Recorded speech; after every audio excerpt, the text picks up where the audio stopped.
In today's video, I'm going to teach you how to build a jitter plot in Tableau. First, let's get started by opening the Tableau public app. You can easily access this by either clicking the shortcut on your desktop or searching for it in your programs list.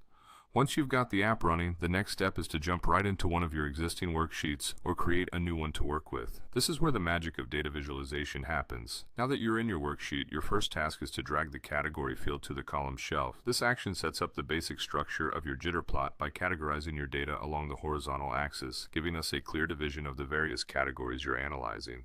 Once that's in place, your next step is to drag the sales field onto the rows shelf. This will plot the data vertically, representing the sales figures for each category. By doing this, you're beginning to see how your data fields correspond to different axes in the plot, which is fundamental to understanding the data, relationships, and trends.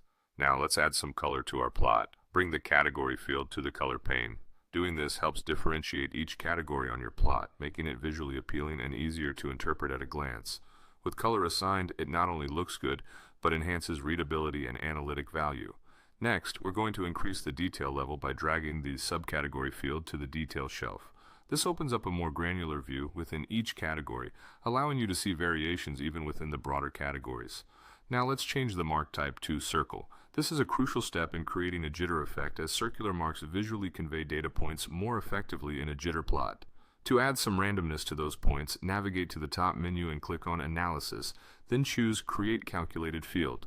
Name this new field Random. Simply typing random will do, and once you're happy with it, click OK. This calculated field will add a random noise to your plot, which is essential for a jitter plot where we aim to prevent data point overlap.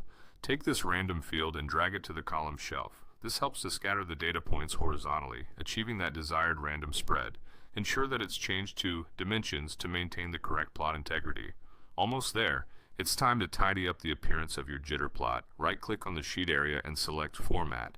Head over to the Lines section, and from here, you'll want to remove any grid lines and zero lines, giving you that clean, distraction-free layout that makes your data stand out. Lastly, right-click on the axis you've been working with and deselect Show Header. This final touch removes any unnecessary axis labels, enhancing the minimal aesthetic we're aiming for in this jitter plot. And there you have it. You've successfully built a jitter plot in Tableau, creating a visually striking and informative data visualization in just a few minutes.